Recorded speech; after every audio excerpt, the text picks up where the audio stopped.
Fy hoff atgof, wel, mae gymaint o atgofion dy fi i ddewis ohonyn nhw. O'n i yn ôl bob sôn, o'n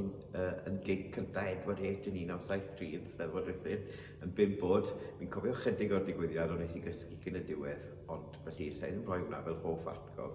Ond hoff atgof falle mynd nôl i gyfnod pan o'n i'n dechrau mynd i gigs Gymraeg. Ac yn 1983 ges i gyfle am y tro cyntaf i fynd i Twrw Tanllyd, ac ar y nos Iau yn Twrw Tanllyd, o'n i'n 15 oed yn Twrw Tanllyd ar y nos Iau,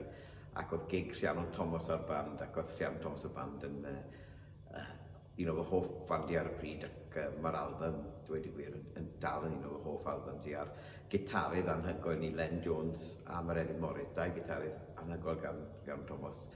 ac ges i'r cyfle i weld nhw'n fyw. Ac ar y noson yna, oedd y noson eitha iconic efo hyn yn hanes roc, diffoddodd y golau, ath y trydan mas yn Twrw Tanllyd, felly o'n i mewn pabell yn Llangefni, ac un o'n gigs torfol cyntaf hi,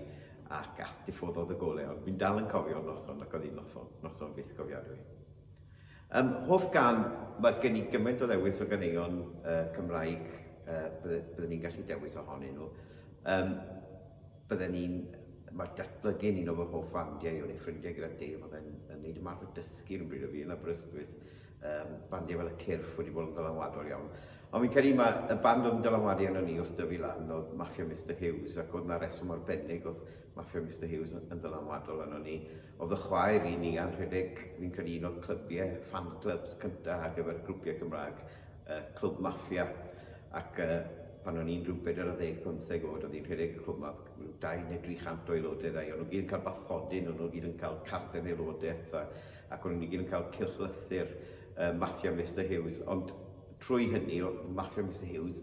yn gigio'n aml yn ardal ni, achos oedd fy chwaer yn trefnu gigs ar ei cyfer nhw, ac o'n i'n trefnu gigs ar ei cyfer nhw. Ac o'n nhw'n yn aml yn crasio yn tŷ ni, yn landio lan yn tŷ ni, yn cysgu, felly oedd hi ddim yn anarferol i weld deffro'n y bore, a ni'n byw mewn tŷ cyngor bach yn felyn bach,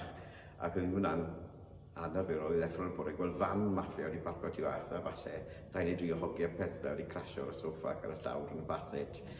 Felly, hoff gan Mafia Mr Hughes, cysylltiad. Neil oedd yn canu ar y fersiwn dwi'n hoffi, ac roedd Neil Mafia yn tipyn o arwr i ni, ac Sean Mafia, y gitarydd, yn arwr mawr i ni'n tyfu lan.